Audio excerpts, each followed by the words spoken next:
नमस्कार, मैं नायब सिंह और आप देख रहे हैं एनएस मिक्सिंग। इस्तीफे के करीब एक महीने बाद पूर्व उपराष्ट्रपति जगदीप धनखड़ फिर चर्चा में आ गए हैं। बताया जा रहा है कि उन्होंने राजस्थान विधानसभा में पेंशन के लिए आवेदन किया है। विधानसभा सचिवालय ने उनके आवेदन को स्वीकार भी कर लिया है। दरअसल जगदीप धनखड़ साल 1993 में कांग्रेस के टिकट पर अजमेर जिले की किशनगढ़ से विधायक भी रह चुके हैं। इस स्थिति में विधायक रहने के नाते उनको पेंशन का अधिकार प्राप्त है। बता दें कि विधायक के रूप में उनका कार्यकाल 1998 तक रहा है। राजस्थान में प्रत्येक पूर्व विधायक को 35,000 रुपये मासिक पेंशन मिलने का प्रावधान है। हालांकि इसके अतिरिक्त आयु आधारित बढ़ोतरी का भी प्रावधान है।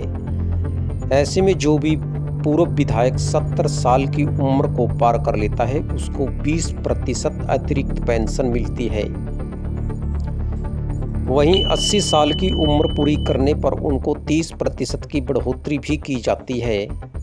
इस स्थिति में अगर जगदीप धनखड़ को देखा जाए तो उनकी उम्र है जो वो 74 साल की है। ऐसे में उनके पेंशन में 20% बढ़ोतरी होगी। अर्थ हुआ कि 35,000 रुपये की बजाय अब उन्हें 42,000 रुपये पर माह पेंशन मिलेगी। गौरतलब है कि जैसे ही औपचारिकताएं पूरी होती हैं जगदीप धनखड़ को पेंशन मिलनी शुरू हो जाएगी। जगदीप धनखड़ का सार्वजनिक जीवन में एक लंबा और प्रतिष्ठित कैरियर रहा है। राजस्थान में विधायक के रूप में सेवा देने के अलावा वे लोकसभा के सदस्य भी रहे हैं और केंद्र में मंत्री पदों पर भी रहे हैं। सन रहे 2022 में भारत के उपराष्ट्रपति के पद पर पदोन्नति उनके राजनीतिक जीवन को शिखर में पहुंचा देती है। अपने नवीनतम आवेदन के साथ अब वे राजस्थान विधानसभा से पेंशन लाभ पाने वाले पूर्व विधायकों की सूची में शामिल हो जाएंगे। ये देश की राजनीति में एक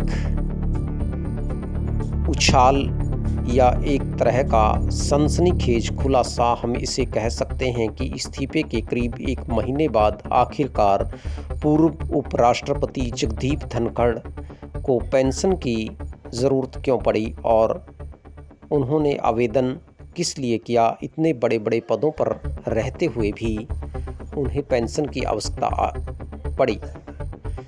तो इसी तरह की देश और राजनीति से जुड़ी खबरें देखने जानने के लिए आप जुड़े रहिए हमारे साथ एनएस मिक्सिंग में। फिर मिलेंगे एक और नई खबर नई जानकारी के साथ। तब तक के लिए इजाज़त, नमस्कार।